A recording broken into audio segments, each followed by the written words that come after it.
Assalamualaikum warahmatullahi wabarakatuh. Apakah suara saya terdengar dengan jelas? Mohon konfirmasinya. Waalaikumsalam warahmatullahi Waalaikumsalam wabarakatuh. warahmatullahi Pak. Dengar, wabarakatuh. Pak. Terdengar jelas, Pak. Oke, baik. Terima kasih konfirmasinya. Kita mulai ya, rekan-rekan. Eh, Assalamualaikum warahmatullahi wabarakatuh. Selamat malam, teman-teman semua. Salam sejahtera untuk kita semua.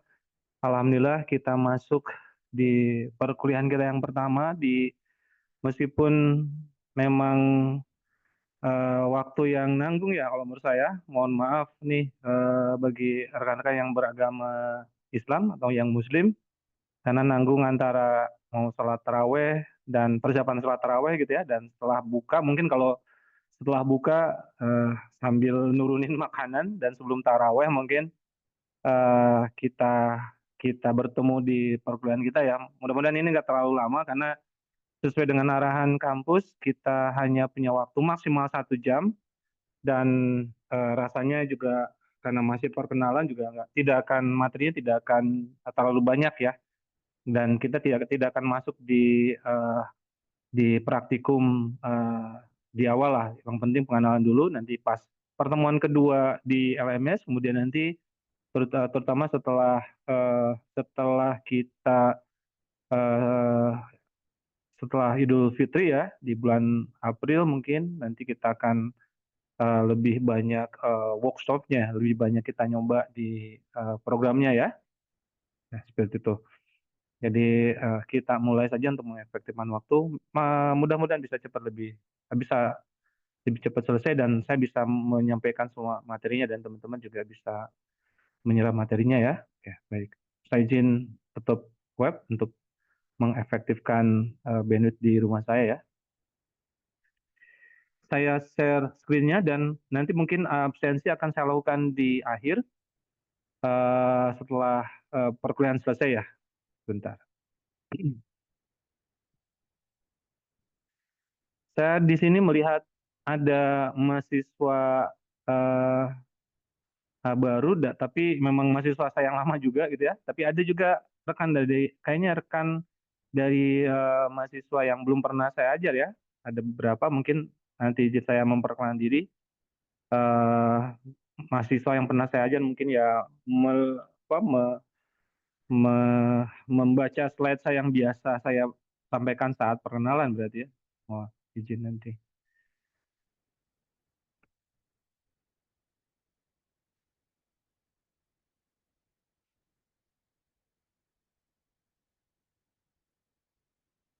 Oke, seharusnya slide-nya sudah tampil ya. Ini slide pertama untuk mata kuliah kita, slide cover, yaitu pemrograman web, dan kita masuk di subtopik kita yang pertama yaitu pengenalan teknologi web.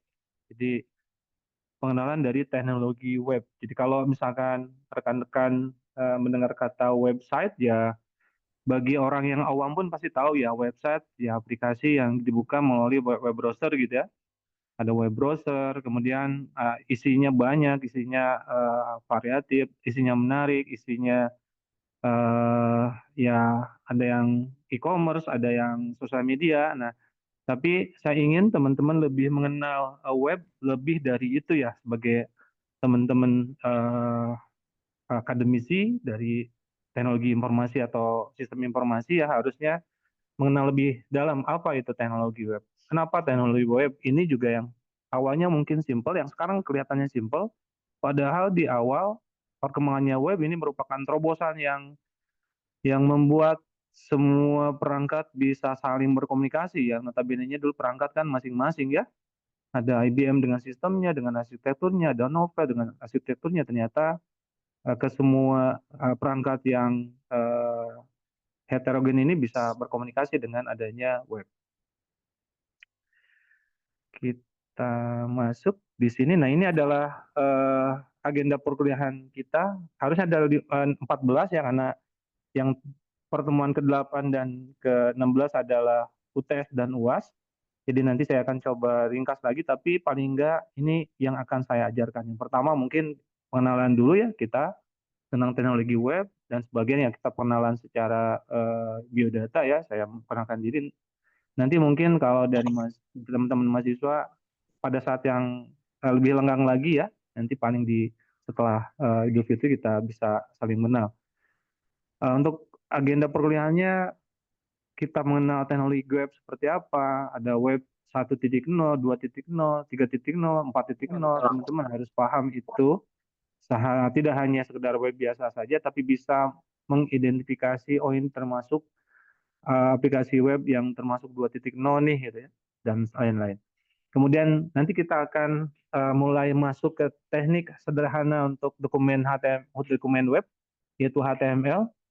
Kemudian teman-teman juga nanti akan diajarkan tentang bagaimana tampilan yang defaultnya tampilan HTML dibuat agak menarik gitu ya, dengan menggunakan CSS. Kemudian kita juga akan mempelajari tentang client-side scripting, JavaScript.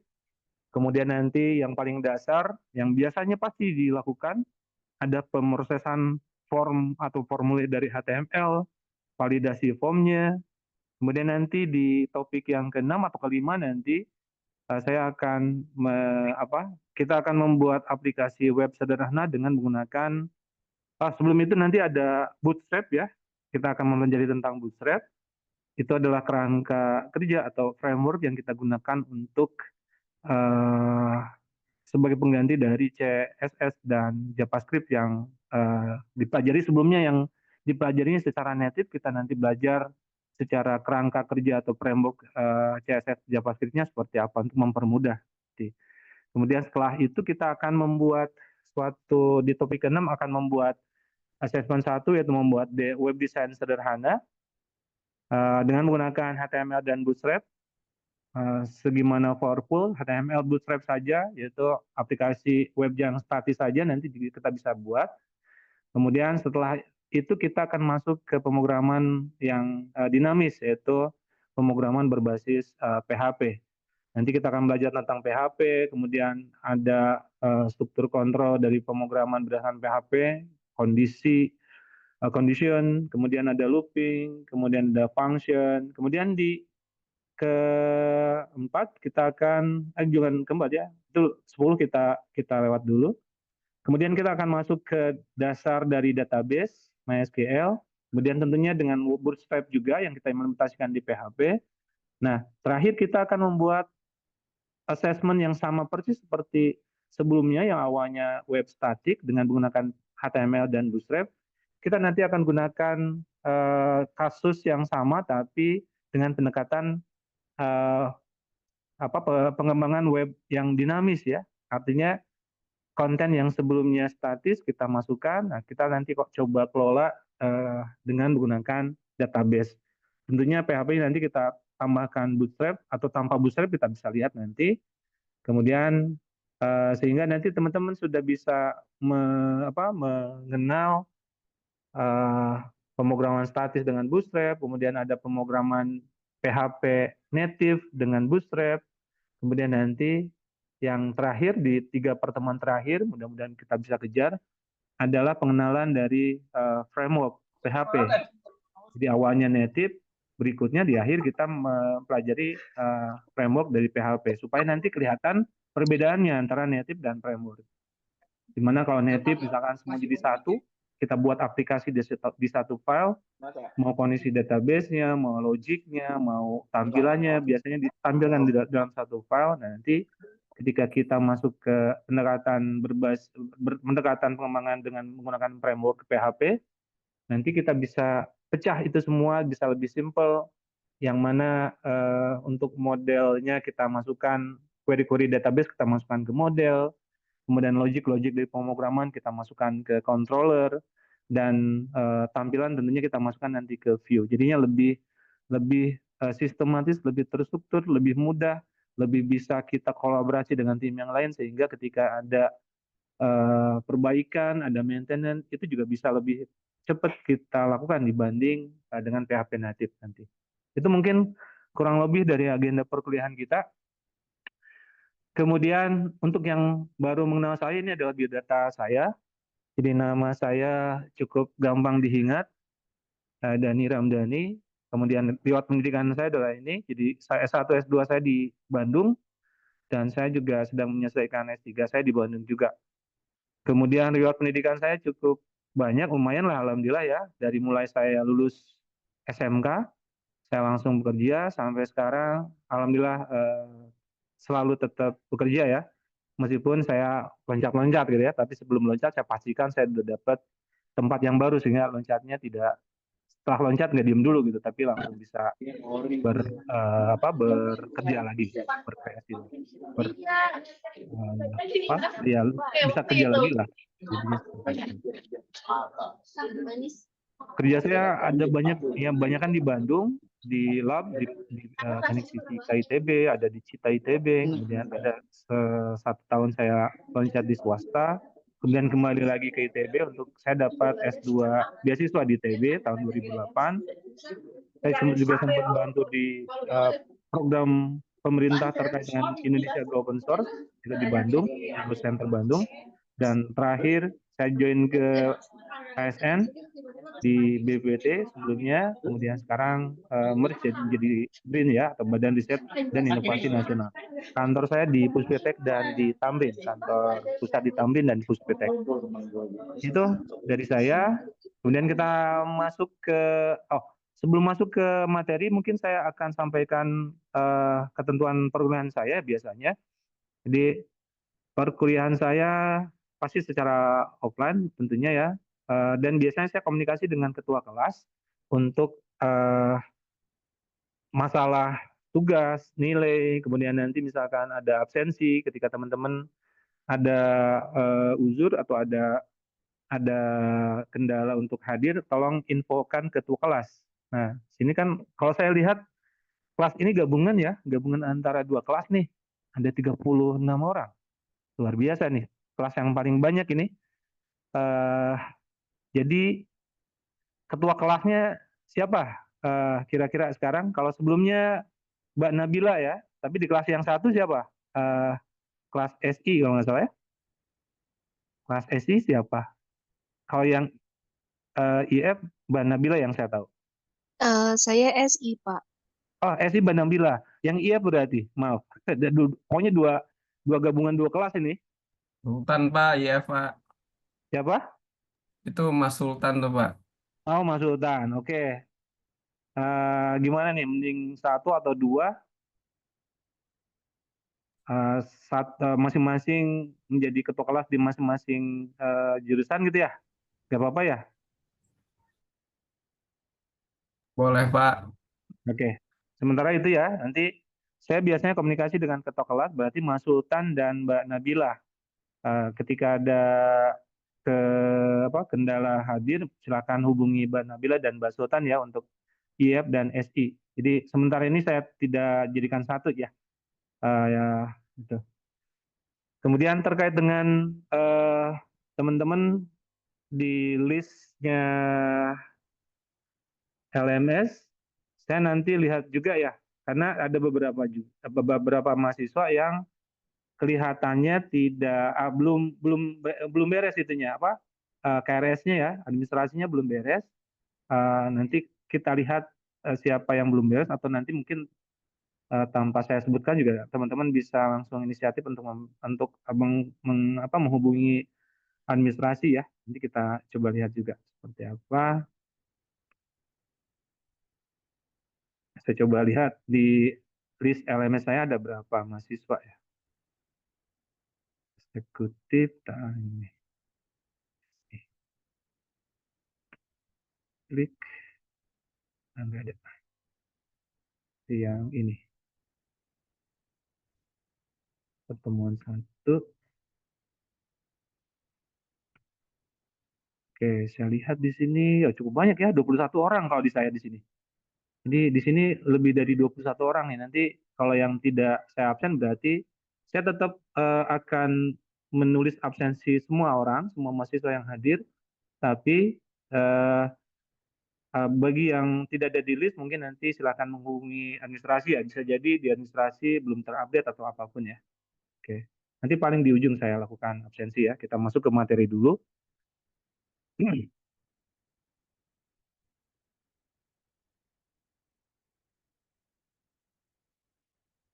Mana ya materinya? Oh, belum di. belum di slideshow.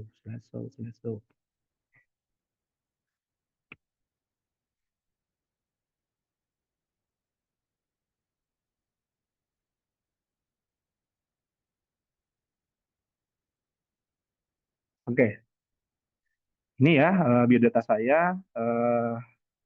Nanti kalau kita ketemu di jalan silakan sapa saya ya. Kalau di kampus mungkin ya saya hari Senin full dari pagi sampai sore di kampus. Jadi kalau misalkan ada yang mau ketemu konsultasi atau nanti siapa tahu ada keperluan terkait dengan data kemudian nilai bisa kita ketemu di kampus setiap hari Senin. Sementara ini seperti itu. Oke, kita masuk di paparan kita. Jadi latar belakang dari teknologi web ya. Jadi seperti yang saya tadi sebutkan. Jadi kalau web kalau misalkan web menurut orang awam ya simple. Tapi kita harus paham lebih dari orang awam itu ya. Jadi kita harus tahu web itu seperti apa, kemudian perkembangannya seperti apa. Jadi web ini adalah teknologi yang memungkinkan perangkat komputer berkomunikasi melalui jaringan secara cepat dan mudah. Kemudian web ini merupakan perkembangan dari revolusi industri 3.0 dan 4.0. Bagi teman-teman yang mengetahui atau waktu kemarin mata kuliah transformasi digital tentunya tahu ya, revolusi 3.0 dan 4.0 seperti apa. Kemudian ada revolusi industri 5.0 justru sekarang yang human centric. Kalau 3.0 tentunya setelah teknologi TIK ini muncul, maka web ini jadi hal yang menjadi imbas terkait dengan revolusi tersebut. Jadi bayangkan yang tadi saya sebutkan, kalau dulu teknik komputer atau komputer sudah ada dari zaman dulu, hanya brand-brand tertentu ya dengan arsitekturnya sendiri-sendiri ya. IBM, Novell, misalkan ada Dell ataupun yang lainnya, yang merek-merek komputer zaman dulu, mereka berlomba untuk membuat sistem komputer yang canggih yang bisa menyelesaikan masalah tentunya itu pasti itu.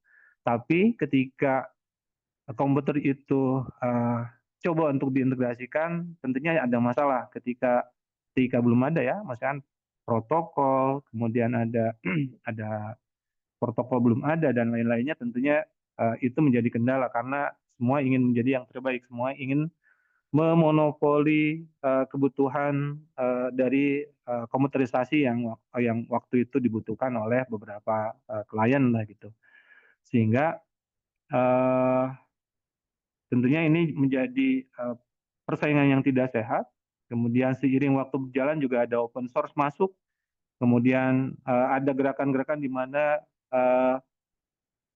komputer bisa saling terhubung gitu ya. Kemudian web ini menjadi salah satu yang menjadi penanda bahwa setiap komputer bisa saling bertukar informasi dengan menggunakan teknologi web ini.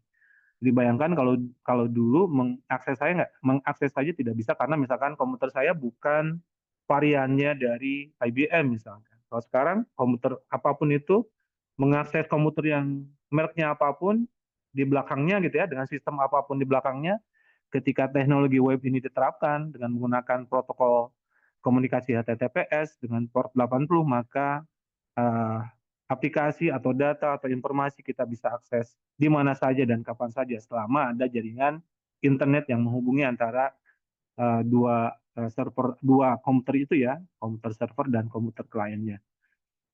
Kemudian teknologi web juga ini membuat komunikasi data lebih cepat karena bersifat global, bisa dari manapun, kapanpun saling terhubung. Kemudian dan hampir semua instansi dari perusahaan private, pemerintah memanfaatkan web sebagai media komunikasi dan menyampaikan informasi kepada klien dan stakeholder-nya. Karena kalau aplikasi berbasis web ya tentunya di semua gadget rasanya dipastikan ada web client atau web browser yang kita bisa gunakan sehingga lebih fleksibel untuk digunakan mau dari gadget apapun, kita tidak harus instalkan sesuatu, tapi ya tinggal langsung buka web browser kita kemudian akses layanan yang disediakan oleh server-server yang memberikan layanan. Nah, kalau tadi kita mendengar kata-kata web 1.0, 2.0, kemudian ada 3.0, ada 4.0. Ini nanti akan berkaitan erat dengan kontennya, dengan konsep kontennya ya. Jadi kalau teknologi web 1.0 ini merupakan generasi pertama, kemudian dan nanti karakternya seperti apa bisa dilihat ya. Ada yang hanya statis, hanya misalkan satu arah, dan memang ada keterbatasan dalam hal komunikasi datanya karena memang satu arah. Kita bisa lihat karakteristiknya seperti ini. Jadi halamannya nyaris statis, tidak ada hanya one direction saja. Kemudian desainnya sederhana, keterbatasan media sosialnya, interaksinya minim, kemudian fokus hanya kepada konten. Biasanya ini portal-portal zaman dulu atau portal saat ini, tapi memang yang portal yang sifatnya hanya satu arah, ya berita gitu ya. Berita kan satu arah, dilihat, kemudian interaksinya mungkin sekarang ada ya, tapi ya kalau minim ya maksudnya web 1.0 ini. Kemudian web 2.0, nah ini adalah evolusi dari web yang sebelumnya, dilihat dari mengubah cara pengguna untuk berinteraksi dengan konten satu sama lain gitu ya. Karena berbeda dengan web yang 1.0, ini lebih sifatnya lebih dinamis. Kemudian web 2.0 juga menekankan memang partisipasi aktif dari pengguna ataupun user ataupun klien, serta pengguna tersebut bisa saling berkolaborasi untuk membuat kontennya, konten tertentu ya. Kalau yang 2.0 tentunya kita contohnya lebih umum atau lebih gampang untuk kita sebutkan ya sosial media misalkan, interaksinya banyak, kemudian penyedia layanan sosial media nyaris dalam tanda petik hanya menyiapkan tempatnya saja, menyiapkan atau mengupdate fitur-fitur yang nanti menarik pengguna atau user untuk dapat masuk, berkolaborasi, aktif untuk menambahkan kontennya, menambahkan, menghapus, bisa jadi ya, saling mengomentari, dan lain-lain. Kalau kolaborasi contohnya ya Wikipedia ya, Wikipedia kan uh, web yang memang digunakan untuk sebagai referensi dari suatu apapun itu ya, dan kita sebagai pengguna bisa jadi kontributor aktif, bisa menambahkan, bisa mengedit, sehingga Wikipedia sebesar sekarang ya Wikipedia. Kemudian karakteristiknya web 2.0 tentunya interaktivitas, kemudian konten juga dihasilkan dari pengguna, sehingga kontennya tidak hanya itu saja dan sifatnya statis, akan lebih dinamis karena memang kontributornya banyak dan kontributornya dari pengguna. Kolaborasi ini mendorong kerjasama antar pengguna untuk membuatkan sesuatu yang lebih besar, sharing knowledge yang lebih besar, referensi yang lebih lengkap lagi, biasanya ya Wikipedia tadi ya. Kemudian aplikasi web dinamis, bisa lebih responsif, interaktif. Ini dari teknologi yang digunakan ya seperti Ajax misalkan ya, yang seperti itu. Kemudian jaringan sosial dan tagging, ada personalisasi. Kita melihat ada aplikasi web yang dia memberikan kesempatan kita untuk membuat profil tampilannya secara spesifik gitu ya. Saya mau tampilannya warnanya apa, ini memberikan fitur itu kepada kita sehingga kita lebih nyaman untuk menggunakan aplikasi webnya. Kita tidak hanya menerima apa yang memang didesain oleh web developernya ya, tapi kita bisa lebih membuat, menyesuaikan berdasarkan kita misalkan. Ini perbedaannya tentunya tadi sudah jelas ya, statik, dinamis, kolaborasi, tidak kolaborasi, satu arah. Ini dari karakteristiknya saja sudah kita bisa lihat ya, perbedaan antara web 1.0 dan 2.0.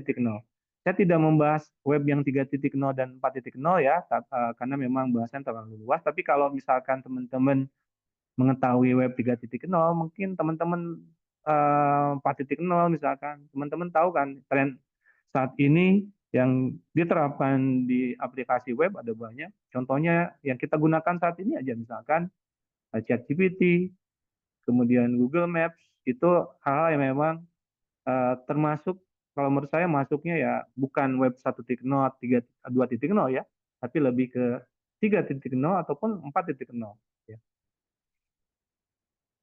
Kemudian ini ilustrasi dari teknologi web 1.0 dan 2.0 ya, kita bisa lihat. Yang oranye itu adalah user yang mengenerate dari kontennya. Jadi kalau misalkan web 1.0 ya user generate kontennya hanya satu ya. Kemudian dilihat oleh banyak orang. Kalau sekarang yang generate kontennya akan lebih banyak lagi karena partisipasi aktif dari pengguna itu sendiri yang nanti akan memperkaya konten dari web 2.0. Kemudian setelah kita paham dengan web ini, maka saya coba perlihatkan konsep pemrograman web dan internet. Karena web ini erat hubungannya dengan internet atau jaringan ya, tapi kalau web bisa diakses secara global ya internet. Kalau hanya spesifik di LAN, di WAN ya nggak mesti internet, tapi ya paling nggak jaringannya akan tetap sama lah ya, maupun itu WAN ataupun internet, karena bedanya hanya skupnya saja.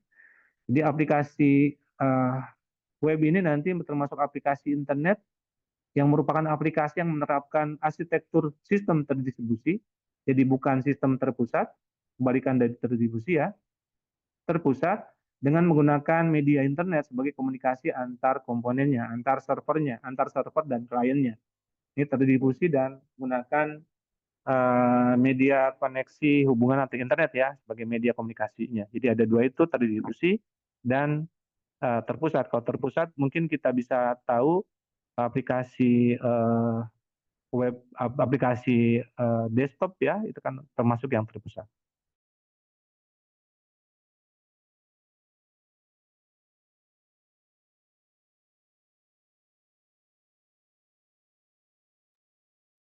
Oke, itu. Kemudian kita akan lebih detail lagi tentang sistem terdistribusi. Jadi kalau jenis arsitektur sistem terdistribusi nanti terbagi menjadi dua, ada client server seperti yang aplikasi web yang menggunakan web server tentunya ya. Ini dibagi menjadi siapa yang bisa meminta layanan, siapa yang bisa memberi layanan. Kemudian peer to peer ini semuanya setara, semua atau satu komputer bisa memberi ataupun menerima layanan. Dua-duanya sama seperti itu. Ya. Kemudian kelebihan dan kekurangan dari client server ini, jadi kelebihannya komputasinya disebar, kliennya bisa mengakses fungsional server dari jarak jauh. Kalau berbasis terpusat kan bukan client server ya, artinya ya programnya di sana ya kita juga aksesnya di komputer yang sama juga gitu ya. Kemudian klien dan server didesain terpisah, bisa berbeda, lebih sederhana dibanding mendesain satu program yang dapat melakukan segalanya. Bisa jadi aplikasi di server ini kita bisa pecah-pecah juga ya. Jadi satu kesatuan nanti yang akses hanya klien, ya dia tidak melihat di belakangnya ada banyak. Pokoknya satu server saja, satu domain saja lah gitu ya kalau web server.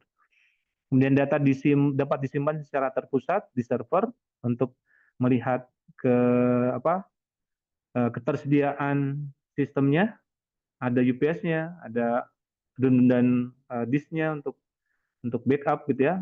Kemudian high speed processor, biasanya kalau terpusat di server, speed-nya akan lebih jauh lebih baik ya dibanding yang terpusat, meskipun sama-sama baik misalkan ya tentunya dari sisi akses kan memang bisa disebar dibanding yang terpusat. Tuh. Kemudian kekurangannya mungkin adanya delay komunikasi karena antara server dan klien, karena misalkan kita pastikan servernya bagus, programnya bagus, semuanya bagus, ternyata di sisi komunikasi antar klien servernya ternyata ada masalah, ya tetap saja nanti ada masalah. Ini yang memang jadi tantangannya ya. Kemudian nanti adanya pihak ketiga yang mengganggu juga, itu juga bisa dapat menjadi faktor adanya tidak ketersediaan layanan ataupun delay komunikasi antara klien dan server.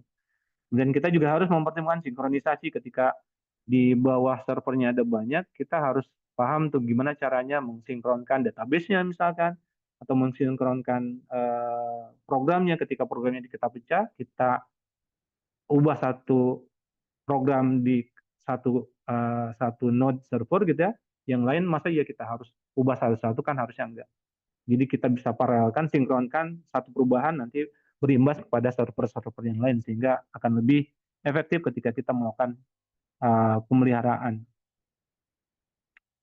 Kemudian komunikasi, tentunya ini komunikasi antar klien dan server ini kita pasti gunakan protokol. Protokol itu aturan yang disepakati antara klien dan server. Jadi pada dasarnya bukan standar yang harus standar, tapi memang disepakati. Yang pasti klien dan server harus bisa berkomunikasi, harus ngerti, paham gitu, paham bahasanya, paham apa yang memang data yang dikirimkan, dipahami, kemudian nanti data yang dikirimkan direspon, kemudian diberikan dengan data respon yang memang sesuai dengan yang diminta oleh klien sebagai permintaan memintakan layanan.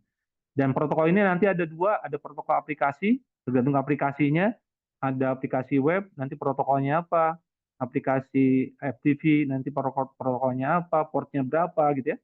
Nah nanti ada juga protokol transmisi atau komunikasi. Nah ini TCP/IP. Ini pesan-pesan dipecah, kemudian nanti disatukan, kemudian nanti sampai ada di layer aplikasi. Nah kalau di jaringan komputer mungkin akan lebih fokus ke transmisi TCP/IP, ada 7 layer OSI ya di TCP/IP. Kalau yang kita mungkin ya lebih ke protokol komunikasi, protokol aplikasi ya, karena kita mainannya di aplikasi, di level aplikasi web spesifiknya, maka protokolnya ya HTTP atau HTTPS gitu ya, portnya 80 atau 443. Nah, ini adalah contoh aplikasi berbasis internet. Jadi ada web, ada email, ada chatting, ada FTP tadi, ada telnet, ada LDAP, kemudian ada Nmap, ada SOAP, ada VoIP, dan lain-lain. Ini aplikasi-aplikasi yang berbasis internet ya, yang nanti layanannya menggunakan jaringan atau internet. Ini aplikasi berbasis web, ada web client, istilah-istilahnya ya, ada web server, ada URL, ada istilah HTTP tadi, ada HTML, ada CSS, ada pemrograman web. Di istilah-istilah yang terkait dengan pengembangan aplikasi berbasis web. Nah, ini adalah bagaimana caranya web ini diakses. Jadi teman-teman harus paham semuanya, bukan hanya dari klien sampai di klien saja ya. Artinya kalau orang awam mungkin tahunya ya masukkan URL, diklik, kemudian dapat balasannya gitu ya. Muncul balasannya. Tapi kita harus paham nanti ketika diklik, katakan itts.ac.id, ini artinya request-nya dengan menggunakan protokol HTTP. Ada body-nya, ada header-nya, minimal itu ya, tanpa tahu misalkan header-nya seperti apa. Kemudian nanti masuk ke web server. Nah, body dan header-nya nanti dibuka, kemudian dilihat apa yang mau dicari. Contohnya misalkan itts.ac.id, maka dia diarahkan ke web file. Jadi web server isinya adalah file-file ya. Katakanlah file PHP misalkan, ya file-file program PHP kita untuk menampilkan beranda misalkan, contohnya adalah beranda.php atau home.php. Maka ketika itts.ac.id ini dikirimkan HTTP request ke web server, maka web file home.php akan dijalankan oleh web server ini. Nanti di lebih dari ini misalkan ada database. Ketika home ini butuh database yang di query, maka ya query ke database sesuai dengan profile. Katakanlah di sini ada profile login gitu ya. Sesuai dengan profile loginnya, maka mata kuliahnya yang bersangkutan, kemudian dosennya, kelasnya nanti di query ke database, kemudian nanti diambil oleh web server, kemudian melalui HTTP respon nanti datanya dimasukkan ke body dan ada headernya juga. Masuk ke sini, masuk ke web server, ditampilkan baru dalam bentuk format dokumen web ya, atau HTML. Itu kemudian kita harus pahami dengan web client, itu adalah web browser. Ini biasanya orang awam tahu. Web browser ini adalah pokoknya browser gitu ya. Harus ini pasti tahu semua orang. Yang kita harus tahu adalah ini, web server. Jadi web server itu apa? Software. Ini harus dijalankan di komputer server. Berfungsinya untuk agar dokumen yang disimpan di server dapat diakses oleh user melalui protokol komunikasi tadi HTTP atau HTTPS ya. Kemudian yang yang terkenal, yang populer saat ini ada 3. Ada Apache, bisa jalan di Linux, Windows, kemudian ada Microsoft IIS. Wah, kayak nama ini ya, nama perempuan IIS nih, Internet Information Server. Ini bundle biasanya di Windows Server. Biasanya yang dijalankan kalau di atas Apache tentunya yang dijalankan adalah PHP, web servernya untuk bahasa pemrograman PHP. Kalau di bawah biasanya ASP. Kalau teman-teman tahu w3school.com, ya kita lihat ekstensinya kelihatannya ASP ya, berarti eh, web servernya tuh kemungkinan IIS, gitu ya, karena hanya bisa jalan di Windows dan hanya bisa jalan di Windows. Kemudian ada Tomcat terakhir, ini untuk Java, bisa dijalankan di Windows dan di Linux. Kemudian ini ada pemrograman web yang kita bisa gunakan, ada CGI, ini eksekusinya di sisi klien, bahasanya versi, kemudian ada server side, ini ada 2 istilah nih, server side scripting, ada PHP, ASP, JSP, Python. Ini web server yang dijalankan untuk script-script program yang disisipkan di dokumen web. Nah, ini nanti kita belajar tentang PHP.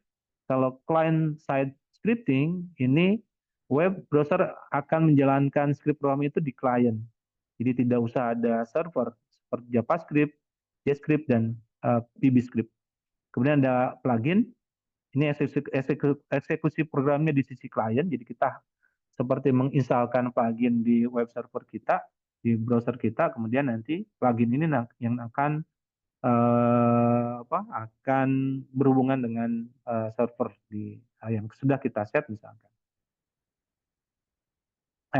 Dah sampai sini mungkin pengenalan kita terkait dengan teknologi web.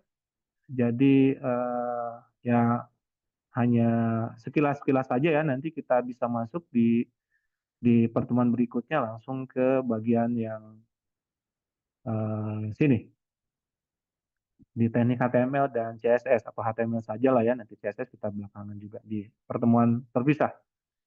Sampai sini ada yang ditanyakan? Silakan. Malam Pak, izin tanya Pak. Ya, silakan. Pak, itu kan ada HTTP sama HTTPS. Nah, S itu kan security itu maksudnya gimana ya Pak ya? S-nya itu Pak. Oke. Jadi kalau HTTP kan portnya 80 ya, dan diaksesnya kita ketikkan HTTP, misalkan katakan kalau ITTS belum instalkan SSL di webnya, belum konfigurasi SSL di belakangnya, maka aksesnya pasti http itts.ac.id. Nah, berbeda dengan yang kita misalkan, dan itu portnya 80. Nah, kalau misalkan kita mau terapkan HTTPS, maka tentunya kita harus konfigurasi sertifikat elektronik yang kita harus instalkan SSL di server kita. Sertifikat tuh siapa yang menerbitkan? Sebetulnya kita bisa buat sendiri sertifikatnya dengan mengenerate sertifikat sendiri, tapi karena kita mau terapkan ini di web server, kemudian web server ini juga di web browser kita, dan setiap kita akses juga tentunya harus dikenali oleh si web server ya, si web browser kita, maka kita biasanya dalam hal ini kita beli sertifikatnya. Provider sertifikat ada banyak, ada Komodo, kemudian ada yang ada berbayar, ada yang gratis. Yang berbayar nggak terlalu mahal juga, tapi kalau yang gratis juga, kalau memang itu opsinya bukan buat corporate, itu bisa jadi opsi untuk kita bisa terapkan sertifikatnya untuk kita coba konfigurasi di web server kita. Jadi kita harus install tuh web server kita. Terus yang terjadi, kenapa kita masukkan SSL itu sebagai pengaman dari web server kita? Biasanya ketika kita menjalankan atau mengakses request, klien mengakses meminta layanan ke server, ketika servernya tidak SSL, biasanya komunikasinya tuh plain text tuh, bisa dilihat dalam tanda petik ya. Katakanlah saya mau menjadi man in the middle, ada teknik pertasan lah gitu ya, ada teknik hacker yang namanya man in the middle, di kita ada di tengah, di antara kita nge-tapping lah kita memonitor, melihat. Katakanlah kalau misalkan mau mau mau lakukan kayak gitu, kita buat buat wifi gratis di tempat tertentu gitu ya, kan nyambung ke jaringan kita. Nah, jaringan kita, modem kita. Nah, kita bisa dalam tanda petik kita bisa lebih leluasa untuk menjadi man in the middle itu, sehingga apa yang ditransmisikan dari klien ke server itu kita bisa lihat secara plain text, tidak ada proses enkripsi dulu lah gitu ya, sehingga nanti, nah khawatirnya nanti ketika kita sudah berada di posisi man in the middle, kemudian klien kita tanpa kita sadari, misalkan tanpa mereka sadari, mereka akses web banking, mobile banking mereka, atau mereka akses yang mobile banking dulu ya, kayak misalkan aplikasi sosial media mereka yang sifatnya nggak boleh, yang sifatnya memang ya private kan itu ya, artinya confidential, memang haknya dia untuk membuka, ternyata dia bisa melihat tuh kalau misalkan servernya tidak menggunakan SSL. Salah satu imbasnya yang yang secara realnya kayak gitulah kira-kira. Gitu kira-kira ya. Apa ada yang mau menambahkan? Silakan. Jawaban saya. Cukup sih, Pak. Oke. Oke, kalau ada pertanyaan silakan dipikirkan, tapi sebelum itu saya coba absen dulu ya, supaya perkuliahan kita sudah sudah nanti kalau misalkan beres ya sudah, karena saya sudah absen juga gitu ya. Oke, saya coba absen satu-satu ya. Ada Pak Alfred Charles Hadir, Pak. Haritonang, hadir. Hadir. Kemudian ada Mbak Alia, hadir.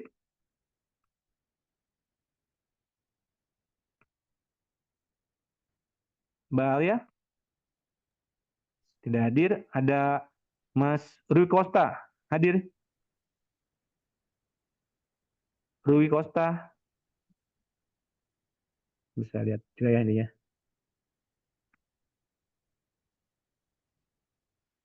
Rui Costa, Mas Rui Costa,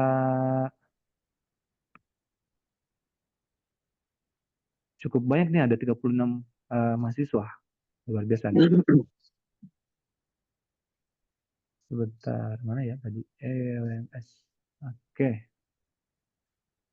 Bapak saya Alia hadir. Oh, Alia ya, oke. Mohon Ya, konfirmasinya hadir. karena 236 ya, saya tidak bisa lihat nih. Oke, Mbak Alia Deviani ya, Iya hadir. Pak Alia Deviani. Mas Rui Costa hadir. Oke, Pak Saring Puspo Hidayat, apakah hadir? Hadir, Pak Dani. Oke, Pak Saring, terima kasih. Pak Amba Nabila hadir.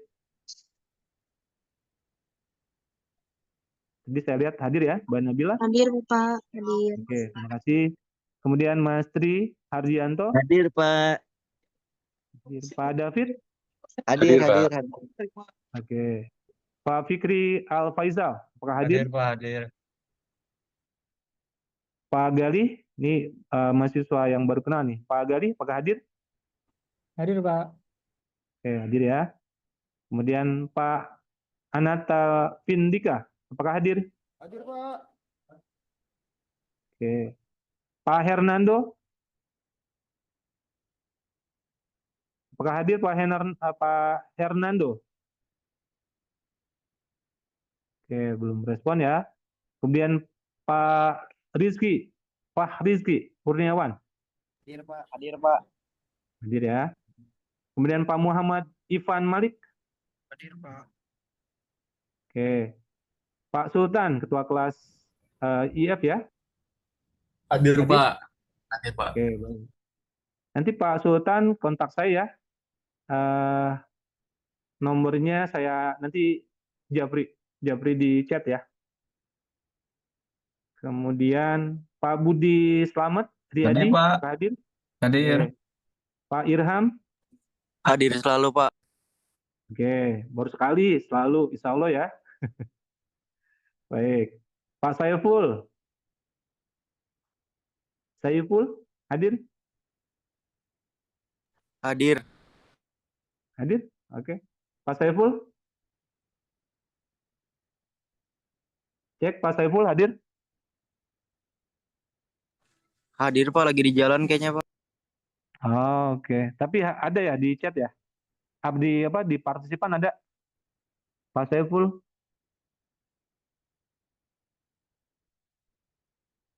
Pak Saiful. Saya nggak ngelihat ya.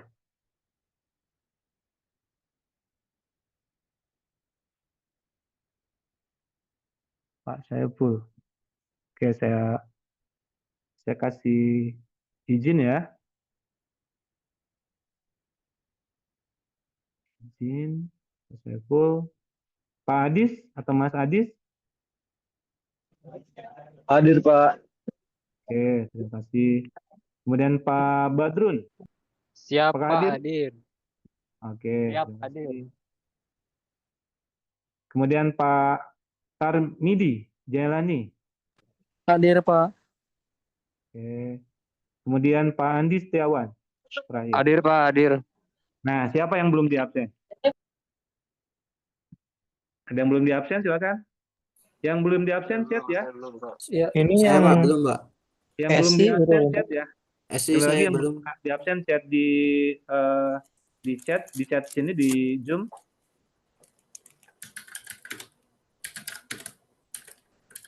Nanti saya itu. Ini oke oke.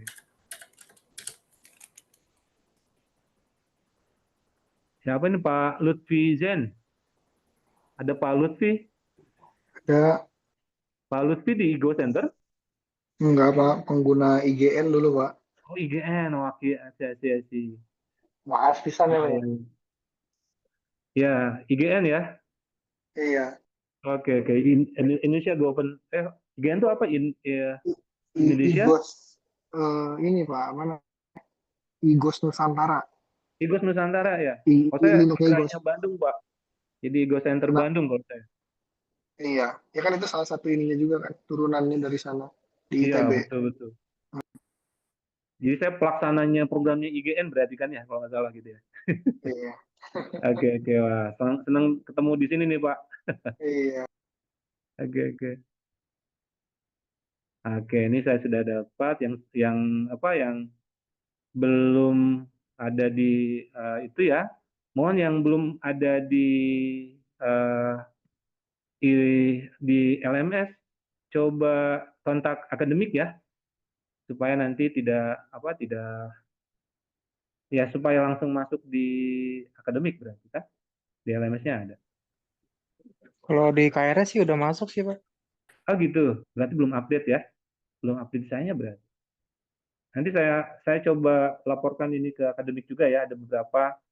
Sekian kan ini cukup banyak juga nih, 21 di LMS, tapi di yang realnya kan 36, berarti 35 dikurangi saya.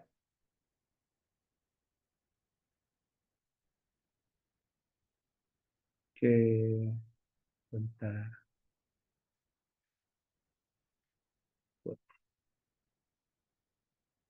Oke, ada pertanyaan lagi mungkin sebelum kita tutup kelasnya? Pak, mau tanya Pak. Ya, silakan. Eh, Tadi kan dijelasin ya Pak, karakteristik web gitu ya Pak.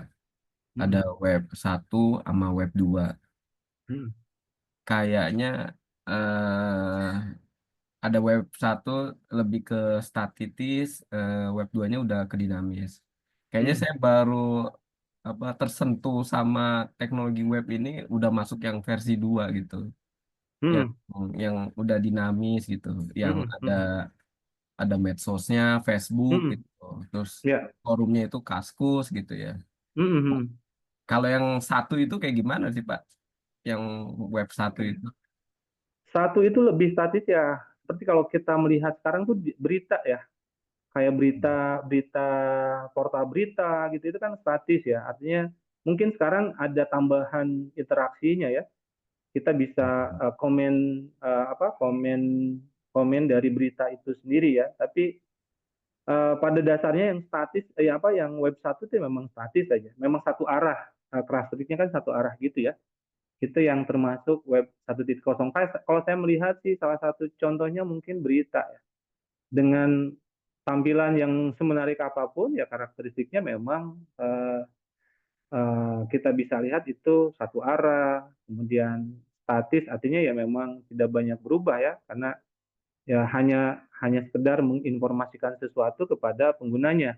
Kemudian kita sebagai pengguna ya hanya melihat saja, oh ya udah ada informasi itu, udah cukup sampai di sana. Tidak ada misalkan saya mau coba berinteraksi dengan beritanya, dengan lebih masif. Ada orang-orang lain yang juga banyak melakukan hal seperti itu, seperti halnya di forum diskusi ataupun sosial media ya. Kalau saya begitu melihatnya, Pak. Kayak situs itu Pak, pengumuman CPNS itu yang lolos biasanya juga satu arah dong. Nah ya, pokoknya sifat yang satu arah aja itu pasti, bukan pasti ya, ya itu termasuk yang web 1.0. Yang menarik lagi sekarang kan sudah web 3.0 ya. 3.0 itu ada sentuhan-sentuhan teknologi yang terkini tuh, ada sentuhan AI-nya, ada sentuhan big data-nya gitu ya. Sehingga ya akan lebih menarik lagi si webnya. Kalau misalkan sentuhan AI itu diimplementasikan spesifik di aplikasi, itu mungkin lebih umum ya, karena memang spesifik nih di aplikasi, misalkan aplikasi ke big data, misalkan kita pernah tahu ada satu provider kendaraan gitu ternama, dia sudah membuat sensor di berbagai kendaraan sehingga data itu mengalir ke perusahaannya, perusahaan vendornya, perusahaan pembuat mobilnya ya. Sehingga nanti ketika mobil itu operasional ya ada sensor yang melihat itu. Kemudian ada kondisi-kondisi di mana misalkan ada spare part yang bisa jadi bisa ada sistem prediksinya di mana misalkan 2 bulan lagi, berapa bulan kemudian nih kemungkinannya rusak. Sehingga nanti ini data ini kan berguna untuk bagiannya pembuatan spare part gitu ya. Dan macam-macam itu sudah ada yang menggunakan itu. Nah, kalau yang web kan notabene adalah menggunakan teknologi web ya. Dan sentuhan tren teknologinya juga ada ya, yang kita bisa lihat banget sih ya di ChatGPT, bisa di Gemini gitu ya, dan lain-lain. Sehingga membantu kita, lebih membantu kita. Bukan lagi berinteraksi kita membuat kontennya ya, tapi konten yang banyak itu di-gather sama si katakanlah yang membuat ChatGPT atau Google, Gemini gitu ya, menjadi knowledge yang lebih bermakna sehingga bisa dimanfaatkan dengan lebih maksimal pemanfaatan datanya. Itu sih kurang lebih kalau dari saya, silakan ya. Kalau ada mau menambahkan juga sah-sah aja ya, karena saya juga bisa jadi jawaban saya bisa kurang lengkap atau mungkin bisa juga melenceng ya. Tapi yang setahu saya ya seperti itu. Oke, gimana, cukup? Cukup jelas Pak, makasih Pak. Cukup ya, udah Cukup, Pak. jam 8, kita masih bisa taraweh nih buat teman-teman yang bisa taraweh, karena biasanya kan ada kultum dulu ya, atau bisa taraweh di rumah juga. Oke, kalau gitu perkuliahan kali ini saya cukupkan. Saya coba Oh maaf, ini absen yang kayaknya belum ya. SI emang belum ada di LMS-nya Bapak kah? Ini kayaknya SI semester 4 belum ada yang diabsen sama sekali, Pak. Oh, nggak ada yang diabsen sama sekali? Iya. Oh, oke, sebentar. Di LMS saya itu... Nah kalau ini Oh, kan ini. IF doang ya. Oke, yang barusan IF doang ya? Sebentar. Kalau di LMS saya kan ada 2 kelas, yang pastinya ya, karena gabungan. Di pertemuan ke-1 itu di ini Pak Alfred sampai dengan di bawahnya tadi tuh Pak Andi Setiawan itu SI atau IF ya? IF ya?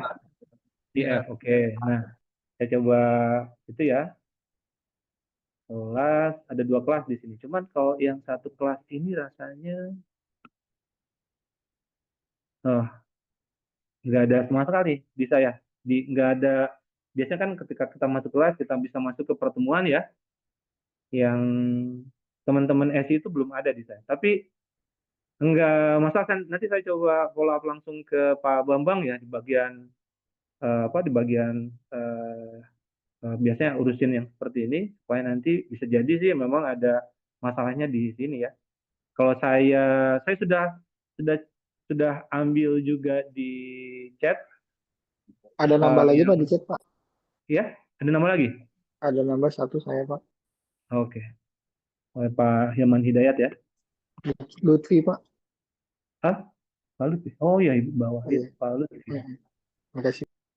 Oke. Kayaknya yang tadi belum diklik simpan deh, Pak. Yang mana? Yang habis di absen barusan itu. Oke, belum terupdate ya? Iya, saya juga belum dinyatakan hadir. Oke, oke. Bentar. Ini sistemnya baru ya, mohon maaf nih. Tapi saya tadi sempat konsultasi ke Pak Bambang gitu. Coba lagi ya. Nanti segera saya coba koordinasi ke Pak Bambang ya, supaya ya yang pasti eh, kalau memang di LMS-nya ada masalah, kita bisa solve kan ya. Waduh, iya, iya bener ya. Oh, oke. Atau yang absen sekarang chat juga di itu ya, di yang absen sekarang chat di Zoom ya, silakan. Baik, Pak. Ya, yang sekarang hadir silakan absen lagi di Zoom. Saya belum itu tuh Pak, kayaknya Pak ditulis Hilman Hidayat Pak. Ya, ada apa? Iya, teman Hidayat ya, sudah ada di sini nih. Silakan chat lagi di Zoom semuanya ya.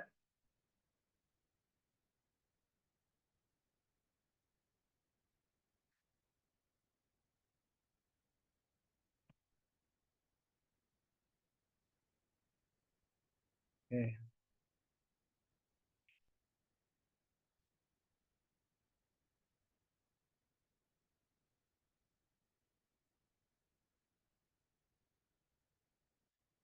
Oke, saya informasikan untuk semuanya silakan chat lagi di Zoom nama lengkapnya. Ini boleh atau nama lengkap juga sudah cukup sih. Nanti saya coba cek di LMS-nya. Tapi yang pasti LMS yang teman-teman SI saya tidak bisa akses pesertanya nih. Nanti saya coba klarifikasi ke Pak Bambang ya. Oke, sudahkah semuanya? Oke, Pak Irham baru masuk. Bagi yang lain, Pak Hilman Hidayat. ya? Pak Hilman SI-nya sudah. spesifik semester 4 Pak ya. Semester 1 kayaknya udah pada masuk tadi. Oke. Iya. Oke, sudah ya? Alfred ada apa ya? Sudah. Alfred sudah ya? Iya, Pak. Oke. Oke, sudah ya? Saya coba ambil chatnya.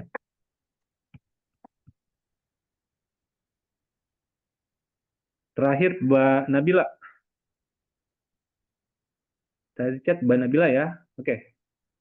Oh, ada lagi. Pak Rizky Kurniawan. Oke, masuk. Terakhir ada lagi Pak Roni Ferdiansa.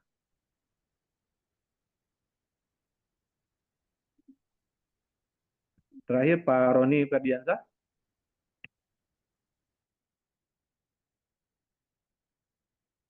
Sudahkah? Oke, sudah ya. Oke, terakhir Pak Roni Ferdiansa. Oke, sekali lagi nanti untuk absensi teman-teman SI akan saya coba konfirmasi ke Pak Bambang untuk klarifikasi pesertanya, ada 2 yang digabungkan soalnya.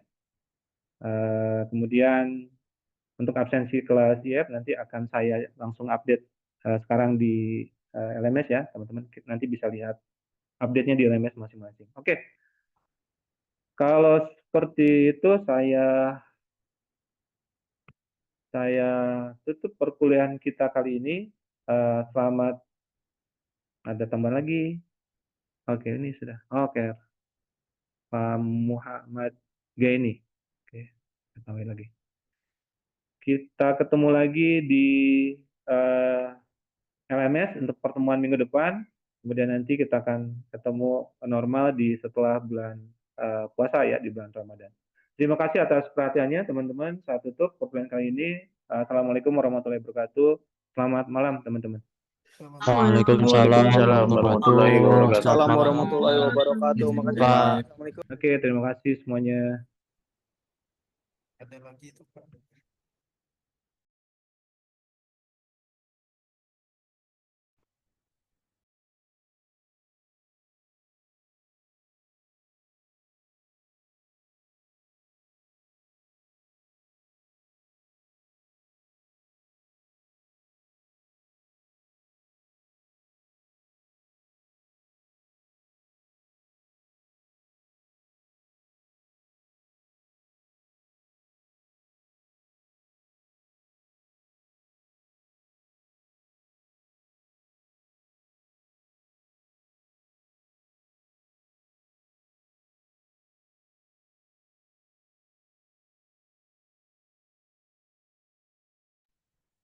Oke, baik. Apakah suara saya terdengar dengan jelas? Mohon konfirmasinya. Ada Pak. Oke, baik. Terima kasih. Tadi saya mau jawab Mas Zikri ya. Cuman Mas Zikrinya sudah masuk ke Zoom. Jadi minggu ini masih tetap ada tatap muka via aplikasi Zoom ya. Nanti minggu depan baru kita asynchronous gunakan LMS kita. Oke. Dan pertemuan kali ini mungkin tidak akan lama karena memang kebijakan dari kampus untuk mata kuliah untuk perkuliahan kita di bulan Ramadan maksimal hanya di 1 jam ya. Jadi kita maksimalkan mungkin sebelum buka 15 menit kita sudah beres ya. Jadi saya akan mulai saja dengan berapa peserta pun. Jadi nanti mudah-mudahan rekan nanti akan menyusul untuk join. Dan absensi akan saya set di akhir. Nanti mungkin silakan informasikan ke teman-teman untuk segera masuk karena mungkin ya 30 atau 45 menit kita sudah beres untuk kuliah ya. Oke, baik. Saya share dulu paparannya. Sore Pak, izin maaf Pak baru join. Oke, nggak apa-apa Mas Arkan. Nah, ini saya nggak tahu apakah ketua kelasnya atau kelasnya sama ya seperti kelas sebelumnya ya? Mau disamain Kayaknya juga nggak gabungan apa-apa ya? Pak. Ya? Kayaknya deh Pak, saya kurang tahu juga Pak. Kayaknya sih gabungan ya. Ada Mas Atta, kayaknya dulu kan sekelas sama Mas Arkan nggak, Mas Atta dari Patin? Betul Pak. Iya betul Pak. Oh, Mungkin disamain aja kali Pak. Ya ya, oke. Ketua kelasnya berarti masih sama ya? Iya Pak, nanti grupnya diubah nama aja Pak. Oke, baik. Oke, nanti silakan kita saja ya diubah nanti grupnya. Saya menyesuaikan saja. Baik, kalau gitu perkenalan kan sudah kita pasti skip ya karena kita sudah saling mengenal. Jadi saya langsung di materi saja, mudah-mudahan 30 atau 40 menit sudah beres mata kuliah kita. Karena sekarang masih pengenalan saja sih. Apa itu mata kuliah kita tuh mau seperti apa nanti ya. Oke. Baik, kita mulai perkuliahan kita. Jadi mata kuliah kita sekarang masih pemrograman, tapi bukan pemrograman web ya, tapi pemrograman logik dan semantik. Jadi kita nanti akan mengenal apa pemrograman logik dan semantik, kemudian di beberapa pertemuan ke depan nanti akan kita kemungkinan akan membahas apa. Karena dari RPS, terus terang kalau RPS masih saya melihat beberapa paparan dari beberapa dosen yang ada di ITTS ya, dan nanti akan saya coba sesuaikan. Dan harapannya sih mungkin di pertemuan ketiga nanti pas saat kita artinya setelah Idul Fitri kita sudah mulai membahas materi real dan RPS pun atau dari pertemuan ke pertemuan sudah jelas kita akan membahas apa ya. Sebelum masuk ke materi mungkin kita refresh ketentuan dan ketentuan perkuliahan kita itu akan sama dengan pertemuan sebelum-sebelumnya, karena di perkuliahan kita tetap ada absensinya akan ada di ujung kalau sekarang, jadi di awal saya tidak lakukan absensi supaya nanti rekan-rekan mahasiswa yang hadir di akhir langsung bisa saya dapat lakukan absensi sekaligus ya. Kemudian terkait dengan materi, harusnya saya sudah agak tertib karena kita sudah punya LMS dan LMS itu minimal materi sudah harus diupload, dan sekarang pun materi sudah saya upload di LMS ya. Silakan rekan-rekan untuk melihat materinya, membuka materinya, kemudian menyimak materinya saat ini. Kemudian terkait dengan perkuliahan kita absensi, mohon nanti ketika tidak bisa hadir berhalangan, mohon sampaikan ke ketua kelas untuk saya nanti rekap. Saya akan tandai tentunya absensinya sakit atau izin atau bahkan mungkin ya tidak ada keterangan ya, saya akan tandai. Kalau yang tidak ada keterangan ya tidak bisa saya bantu nanti ketika nilai absensinya kurang dari ketentuan. Kalau ada keterangan, tentunya nanti akan saya coba buatkan tugas pengganti nilai kehadiran, sehingga nanti kehadiran bisa sesuai ya. Sekarang sudah agak ya alhamdulillah sudah ada sistem yang kita bisa gunakan bersama sehingga sehingga bisa lebih rapi lah kita dalam melakukan perkuliahan. Oke, nah terkait dengan pemrograman logik dan semantik, pada intinya pemrograman logik itu sama seperti algoritma pemrograman ya, tapi mungkin karena pemrograman logik ini lebih umum, lebih melihat pemrograman secara umum dari berdasarkan logiknya, sedangkan semantik ini lebih melihat arti dari pemrograman yang kita buatkan ya. Jadi arti dari bahasa pemrograman yang kita buatkan untuk penyelesaian masalah itu seperti apa di sisi semantiknya. Kalau nanti teman-teman belajar teknik kompilasi, saya nggak tahu dapat atau ada atau enggak ya di ITTS, teknik kompilasi itu mata kuliah yang memang dari sisi materinya akan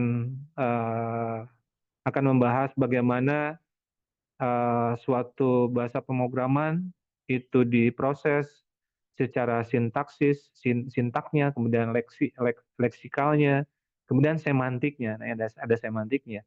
Jadi di dalam teknik kompilasi, proses kompilasi yaitu dicek pemrograman bahasa sintaknya apakah sudah sesuai, kemudian bahasa pemrogramannya diterjemahkan menjadi token-token yang lebih dipahami oleh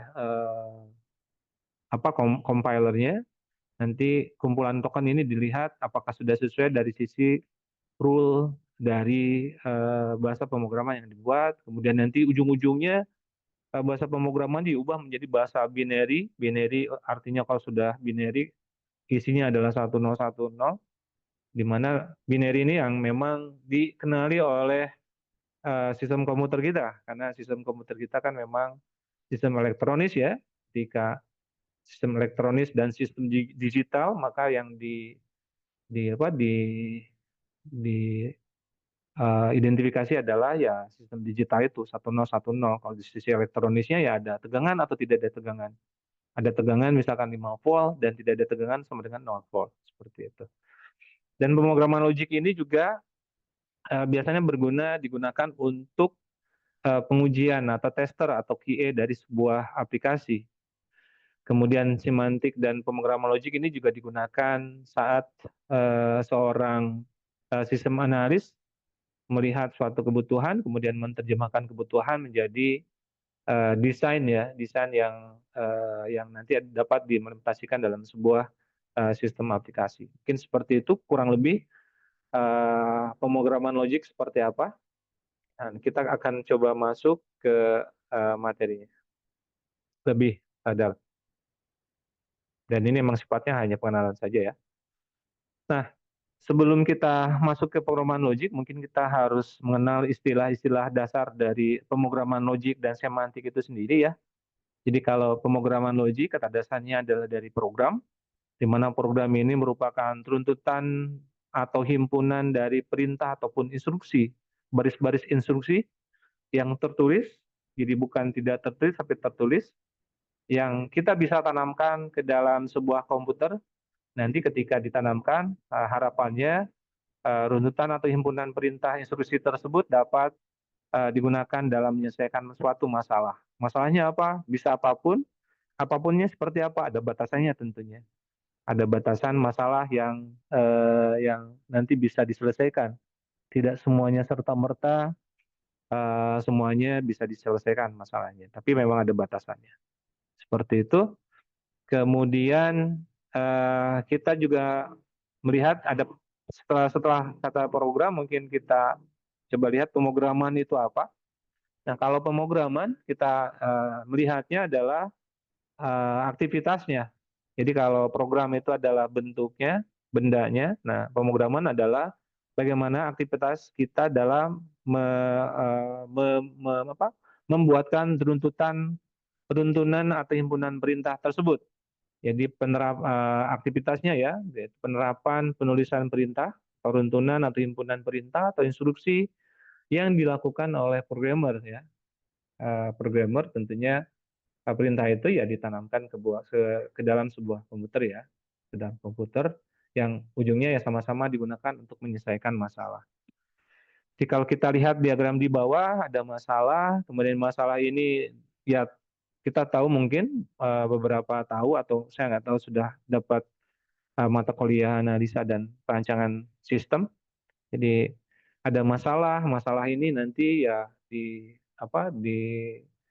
dianalisa masalahnya seperti apa, kebutuhannya dilihat, kemudian direncanakan, kemudian dibuatkan desain. Nah, setelah desain masalah tersebut dari desain dari solusinya dibuatkan langsung ke penerapan penulisan baris kode program ya, menggunakan suatu program tertentu, bahasa pemrograman tertentu, kemudian dibuatkan pemrogramannya, dibuatkan programnya. Nah, programnya nanti tidak serta-merta tidak bisa serta-merta dapat dibaca oleh komputer tentunya.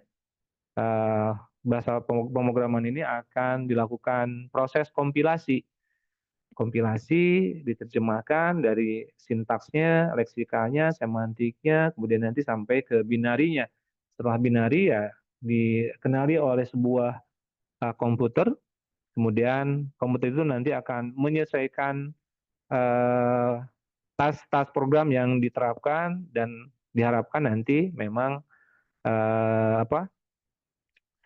menjadi sebuah hasil atau output yang menjadi solusi dari permasalahan yang dihadapi. Jadi ini adalah tahapan bagaimana penyelesaian masalah oleh komputer ya. Masalah itu ya diselesaikan oleh suatu program yang seterusnya sampai nanti menjadi hasil atau output yang menjadi solusi. Kemudian berikutnya masuk ke pemrograman logik itu sendiri. Jadi pemrograman logik ini merupakan konstruksi fundamental yang diterapkan pada ilmu komputer dengan berbagai cara yang komprehensif. Jadi fundamental konstruksinya yang diterapkan untuk menyelesaikan masalah dengan berbagai cara yang komprehensif. Kemudian pemrograman logik ini melibatkan operasi logika, kemudian operasi logika pada data yang berdia sesuai dengan prinsip logika dan hasil yang dapat diukur. Jadi umum ya, jadi artinya semua pemrograman tentunya akan melibatkan operasi logika. Logika itu bisa apapun kan ya. Baris-baris program yang kita tuliskan tentunya itu adalah operasi logika. Bisa logika aritmatika, bisa operasi assignment, bisa apapun yang nanti akan kerja pada data. Pada ini akan mengolah data, kemudian sesuai dengan prinsip logikanya, dan hasilnya dapat diukur. Nanti hasilnya misalkan katakanlah hasilnya seperti A, nah A-nya itu bisa diukur. Terukurnya bahwa data ini memang memang A. Dan A ini bisa diukur A-nya ya termasuk yang bisa diukur lah ya. Bisa diukur. Tapi tidak bisa diukur, harus bisa diukur, dan hasil yang bisa diukur tentunya nanti akan menjadi solusi terkait dengan solusi masalah yang dihadapi yang sebagai sebagai proses penyelesaian masalah dengan menggunakan pemrograman ataupun program ya, seperti yang tadi diagram sebelumnya ditampilkan. Nah, karena logika ini akan sama dengan algoritma pemrograman, maka logika dalam pemrograman pun akan sama ya. Ketika kita belajar algoritma pemrograman ataupun program lah pada realnya gitu ya, maka tahap-tahapannya akan seperti ini. Jadi ada logika kondisional, ada logika loop, ada logika fungsi ya, ada logika operasional, misalkan seperti itu. Jadi logika kondisional ya, setiap pemrograman pasti akan ada logika yang nanti melibatkan atau pengecekan kondisi tertentu ya. Seperti kalau misalkan di bahasa pemrograman yang kemarin kita itu ada looping, ada if else, itu kondisi kan ya, kondisional. Ketika seperti kondisinya seperti ini, maka apa yang harus dilakukan? Yang lainnya adalah switch case, itu kan bahasa-bahasa pemrograman sintak yang nanti termasuk ke logika kondisional. Kemudian logika loop atau pengulangan tentunya pasti akan ada berhubungan dengan logika-logika looping ya. Looping, pengulangan, iterasi yang memang dilakukan ketika suatu kondisi juga terpenuhi. Jadi ada unsur logika kondisionalnya kalau logika looping. Pengecekan kondisinya bisa di depan ataupun di akhir ya. Kalau for, jika kita bicara lagi-lagi misalkan PHP, for, kemudian while itu kan termasuk yang pengecekan logika looping yang pengecekan kondisinya ada di depan. Ketika do while maka while-nya di belakang, maka kondisi pengecekannya akan dilakukan di belakang. Kemudian logika fungsi. Logika fungsi ini lebih ke, ya kita tahu fungsi ya, fungsi itu adalah blok instruksi ataupun runtutan atau himpunan perintah atau instruksi yang jadi satu dan membentuk suatu fitur atau modul tertentu yang kita bisa panggil sewaktu-waktu ya ketika kita gunakan. Contohnya misalkan fungsi penyisipan tanda titik di suatu bilangan bulat sebagai penanda bahwa bilangan tersebut terlihat lebih jelas dari sisi satuan, puluhan, ratusan, ribuan gitu ya. Puluhan ribu, ratusan ribu, jutaan dan selanjutnya. Maka fungsi itu kan kalau kita tuliskan secara terus-menerus kan tentunya dari sisi baris program pun akan bertambah ya, karena ya katakanlah fungsi sisipan titik itu ada 100 baris gitu ya. Ketika itu dilakukan terus-menerus ya ada 100 baris kali berapa yang kita lakukan. Makanya fungsi itu baris program itu kita set menjadi suatu fungsi, sehingga ketika dibutuhkan ya tinggal dipanggil saja. Begitupun dengan logika operasional ya.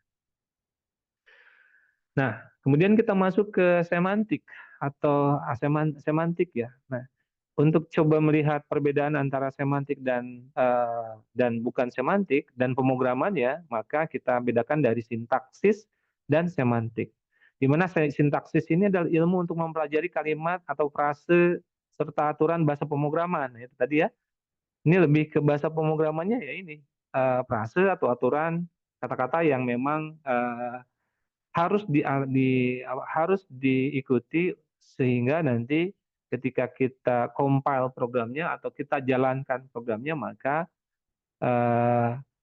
compiler atau interpreter ketika bukan di-compile ya dapat menjalankan programnya, dapat menerjemahkan dalam secara terjemahkan dalam bentuk instruksi menginstruksikan komputer ya untuk melakukan sesuatu sesuai dengan bahasa pemrograman yang kita ketik dengan tujuan tertentu ya. Itu. Jadi sintaks seperti itu. Kemudian semantik ini justru lebih ke studi tentang makna kalimatnya. Ketika misalkan baris pemrograman itu dituliskan, dia melihat makna kalimatnya itu apa gitu. Nah, makna si pemrogramannya itu apa. Sehingga lebih melihat fundamental dari baris program yang dituliskan ya. Tuh contohnya mungkin ini juga sama-sama terlihat seperti memang sama-sama sintak ini ya, integer A sama dengan 1 di mana integer A ini merupakan array.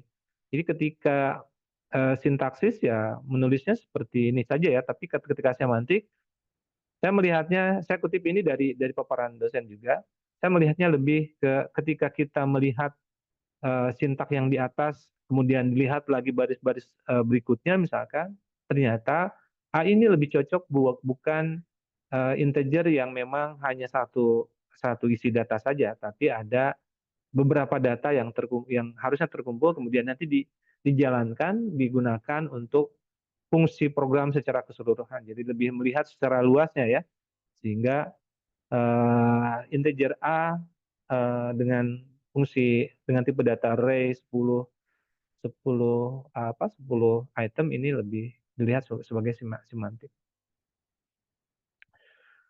Kemudian tujuan dari semantik ini ada beberapa ya. Yang pertama adalah standar dari bahasa pemrograman. Lagi-lagi karena semantik ini lebih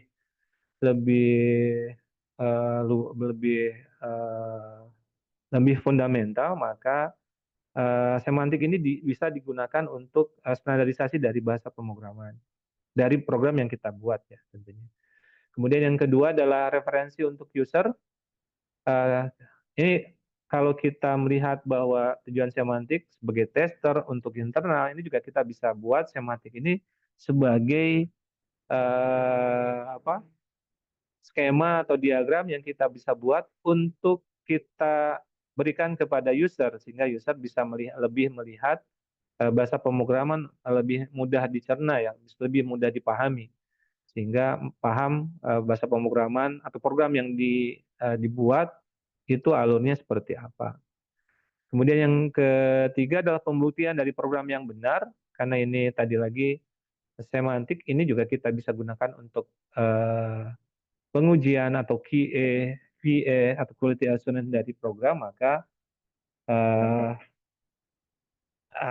salah satu tujuannya ya kita bisa buktikan program ini sudah benar atau memang ada yang masih bisa dioptimalkan ya program alurnya sehingga nanti membuat aplikasi atau sistem aplikasi kita menjadi lebih cepat, efektif, efisien ya. Kemudian referensi untuk implementator. Jadi karena sama-sama kita artikan bahasa pemrogramannya atau pemrograman logik yang dibuat, maka ini juga bisa membuat referensi ya, bisa digunakan untuk referensi implementator dari sisi programmernya misalkan. Jadi lebih bisa melihat apa yang memang bisa dioptimalkan, bisa lebih efektifkan terhadap baris-baris program yang sudah dibuat. Kemudian yang kelima adalah menambah performance aplikasi. Ini imbas dari referensi yang digunakan untuk implementator. Tentunya ketika optimalisasi dilakukan, maka performance dari aplikasi akan bertambah ya, akan bertambah sehingga kita mendapatkan sistem aplikasi yang lebih baik lagi sebelum kita uji dengan semantik ini. Kemudian karena ini masih dalam lingkup pemrograman, maka konsep dasar pemrograman pun ya kita harus tahu ya, harus pahami konsep dasar pemrograman dari mulai variabelnya. Ini variabel ini adalah nama atau identifikasi yang kita bisa berikan untuk menyimpan atau memproses suatu data ya.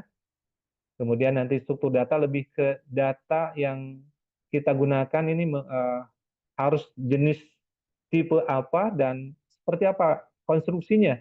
Apakah variabel dengan tipe data yang hanya satu saja atau misalkan multi tipe, atau misalkan konfigurasi tipe data yang spesifik sehingga nanti struktur data yang dipakai atau digunakan cocok dengan masalah yang dihadapi.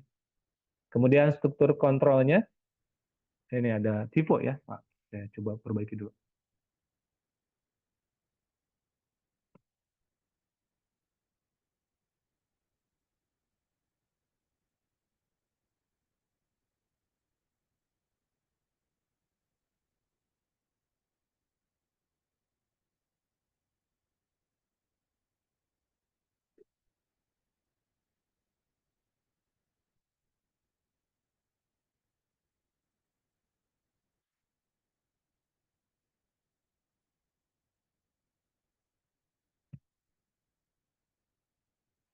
Baik, saya lanjutkan. Kemudian struktur kontrolnya, kalau struktur kontrol ya standarisasi terkait dengan kita mendefinisikan flow programnya ya, flow programnya mau seperti apa. Kemudian nanti kita belajar tentang sintak ketika struktur kontrolnya sudah kita pahami.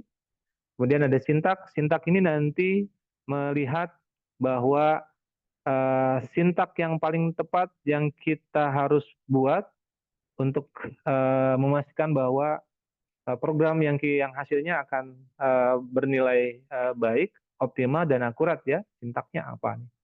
Kemudian sintak itu bisa jadi bahasa pemrograman yang cocok digunakan, bisa apa. Kemudian penggunaan bahasa pemrogramannya, penggunaan baris-baris programnya sudah optimal atau belum ya. Ini juga dilihat dari sintaks. Kemudian yang terakhir ada tools. Tools ini terkait dengan IDE, Integrated Development Environment-nya.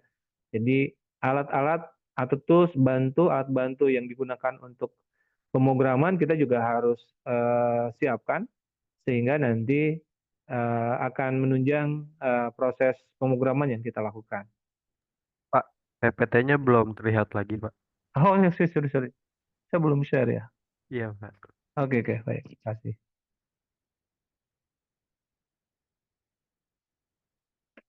Ini. Ya, saya sudah. Jadi tadi mungkin sudah dengar, saya lanjut saja ya. Jadi ada variabel, struktur data, struktur kontrol, sintaksnya, kemudian toolsnya. Berikutnya, nah kita lebih masuk ke data. Data ini kebagi menjadi dua ya, ada tipe datanya. Kalau tipe datanya ya klasifikasi data itu sendiri ya, yang digunakan untuk programmer dalam mendefinisikan suatu data. Katakanlah kalau saya datanya bilangan bulat, ya udah integer gitu ya. Tipe datanya integer. Kalau misalkan saya alfanumerik, ya saya setnya ya tipe datanya ASCII string. Ini yang data ini termasuk yang tipe data. Kemudian data structure. Data structure ini sarana khusus atau konfigurasi khusus yang mengatur dan menyimpan data dalam komputer. Seperti apa nanti sarana atau konfigurasinya. Bisa jadi datanya single tadi itu ya. Bisa jadi data struktur atau struktur datanya bukan single tapi khusus gitu ya. Ada kalau nanti misalkan satu data bisa dilihat tipenya apa saja, bisa linked list, bisa struct gitu ya, bisa array, paling gampang sih array gitu ya. Sehingga nanti kita dapat melakukan operasi datanya itu lebih efisien dari sisi waktu, lebih efisien dari sisi proses, dan lebih efektif dari sisi hasilnya ya, hasilnya. Kemudian tipe data ini mungkin kita sudah tahu ya, kemarin pun kita sudah melakukan. Jadi tipe data ini ya tipe-tipe data yang ada saat ini ya kurang lebih seperti ini. Dan ini juga hampir sama ya ketika kita berbicara pemrograman apapun pasti ada tipe data dan tipe datanya juga mirip-mirip. Ada integer, ada char, ada string, ada ANSI string. Bisa jadi misalkan bukan string ya tapi ANSI string. Hanya beda di penamaan saja, hanya beda di label tipe datanya saja. Dan ada beberapa memang yang sama seperti boolean, mungkin integer juga sama ya. Tuh. Kemudian yang data struktur. Data struktur ini adalah kembali ke tadi adalah sarana atau konfigurasi khusus yang kita bisa gunakan. Sebentar.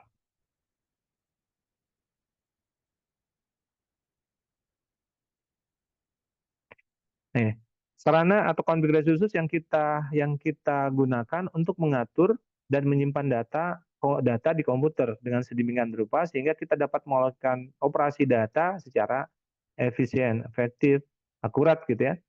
Kita bisa mengenal data struktur ini teman-teman nanti pasti akan dapat, bukan pasti ya, yang saya tahu ada mata kuliah struktur data dan belajarnya adalah tentang ya data struktur data yang ini ada array, ada linked list, ada stack itu ada nanti ada first in, first out gitu ya. Dan ini biasanya stack ini biasanya secara implementasi bener real ini kita bisa gunakan di kasus yang nyata juga, tapi secara real ini digunakan di sistem komputer kita. Ketika misalkan ada status atau apapun masuk ke stack, kemudian stack ini ada first in first out. Ketika satu masuk first in, maka hasil yang keluar pun akan sama. Ditumpukan lah stack gitu ya. Ini harusnya sih teman-teman dapat di mata kuliah struktur data. Kemudian ada queue, antrian. Nah, antrian ini pun banyak digunakan nih, banyak digunakannya. Yang saya pernah alami, yang saya pernah tahu ya secara real, secara nyata, queue ini digunakan untuk sistem yang cukup besar, di mana sistem yang besar ini aksesnya akan banyak, akan masif terjadi. Ketika tidak digunakan queue ini atau antrian ini, maka yang terjadi ya bisa bottleneck ya. Sistemnya bisa, katakanlah sistemnya hanya bisa menghandle concurrent aksesnya 1000 gitu ya.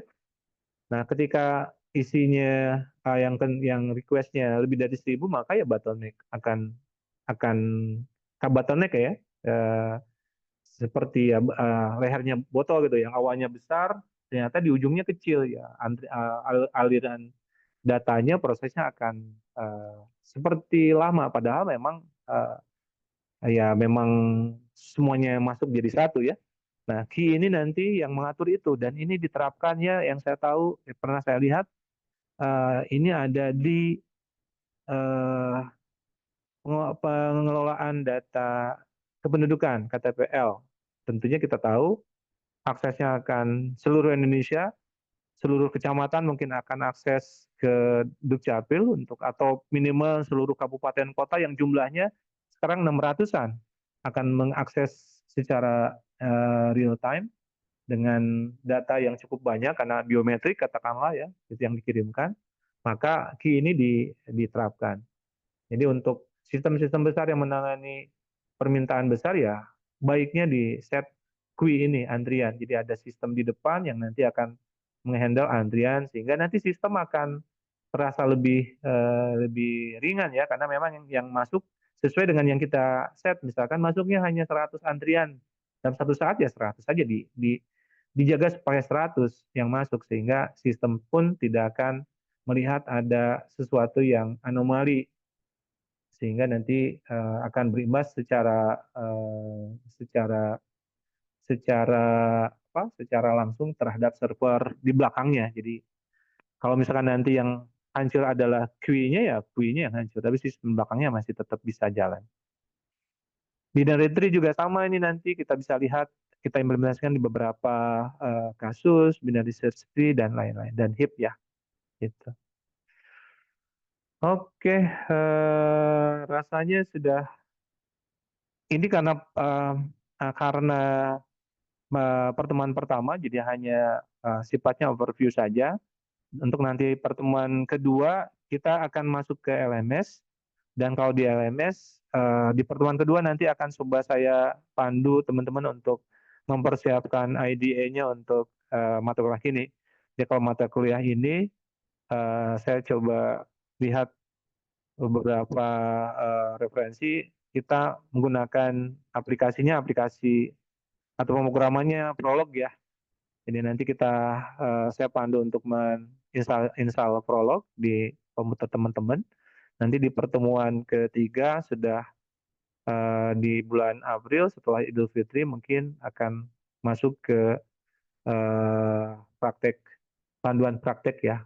Ada materi sedikit, kemudian praktek, materi sedikit, kemudian praktek. Sama seperti mata kuliah pemrograman web yang tempo hari kita lakukan ya.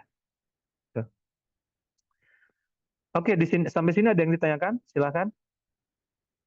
Sebelum sambil nanti teman-teman ada yang bertanya, mungkin saya absen ya. Jadi absen sekarang berbeda. Absennya saya set di akhir, sehingga teman-teman yang baru join masih saya bisa absen. Jadi nggak ada 1 atau 2 kali absen ya terakhir. Ini sekarang sudah jam 17.44. Rasanya kita tutup perkuliahan untuk persiapan buka puasa ya. Nanti perkuliahannya di minggu kedua akan ada di LMS, bukan e-learning ya, LMS. Baik, saya absen terlebih dahulu.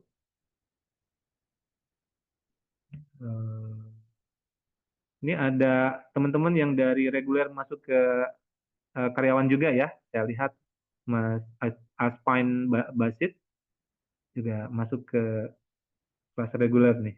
Kelas karyawan. Sebentar. Saya lihat dulu absensinya.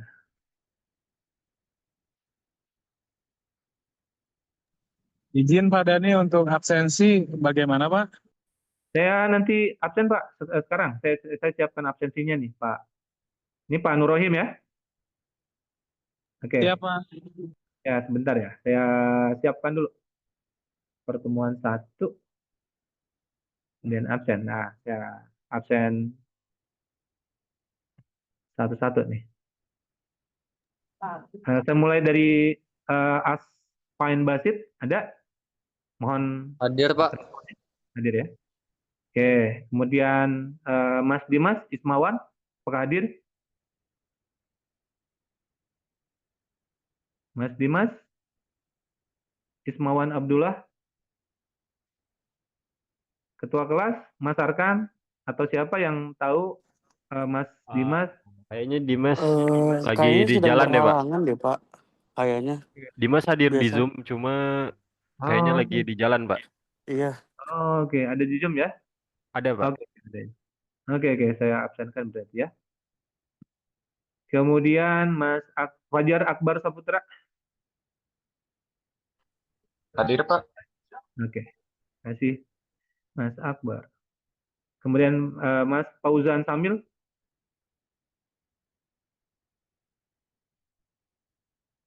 Tidak ada ya rasanya. Itu. Ada keterangan Mas Fauzan Samil? Tidak ada ya. Oke. Berikutnya Muhammad Kausar. Muhammad Kausar juga termasuk yang dari reguler ke karyawan nih. Tidak ada di itu ya, Mas Muhammad Kausar Binoba, Putra Binoba. Oke. Kemudian Mas Atta dari Patin. Tadi ada ya, Mas Atta. Hadir, Pak. Oke, terima kasih Mas Atta. Ya, hadir, Pak. Kemudian Mas Muhammad Zaki Pratama. Ada? Hadir, Pak. Kemudian Mas Rifki Reza Mahesa. Ada Hadir, ya? Pak. Hadir. Oke. Kemudian Mas Zikri Firmansah. Tadi yang pertama hadir kayaknya. Hadir, Pak. Kemudian terakhir Mas Nurrohim. Ada ya? Hadir, Pak. Oke, sip. Terima kasih teman-teman atas Pak, kehadirannya. izin Pak, saya hadir ya Pak. Arkan Pak. Siapa? Arkan Oh, Pak. Arkan. Mas Arkan. Iya ya. Kok saya nggak ngelihat Mas Arkan di sini? Iya Pak, saya hadir Pak. Mas Arkan ini Muhammad Arkan ya. Iya, betul, Iya, Pak. ini nih. Jadi teman-teman yang saya kan ada sekarang absennya via aplikasi ya, pakai LMS itu. Jadi sesuai dengan LMS, Mas Arkan tuh nggak ada nih Mas Arkan. Jadi tolong nanti konfirmasi ke itu ya, ke akademik ya. Oh, oke, siap Pak. Saya sih pasti absenkan. Nanti ketika diupdate saya absenkan di sini. Oke, siap Ya. Pak. Oke. Ada lagi yang belum saya absen? Izin Pak atas nama Muhammad Amin Rizky, Pak. Hadir. Kalau dalam Islam, istilah yang disebut sabar.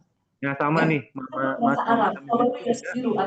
Muhammad Amin Jadi ya. catatan saya juga nanti Mas Arkan sama Mas Amin hadir, tapi di LMS belum ada nih Mas Amin.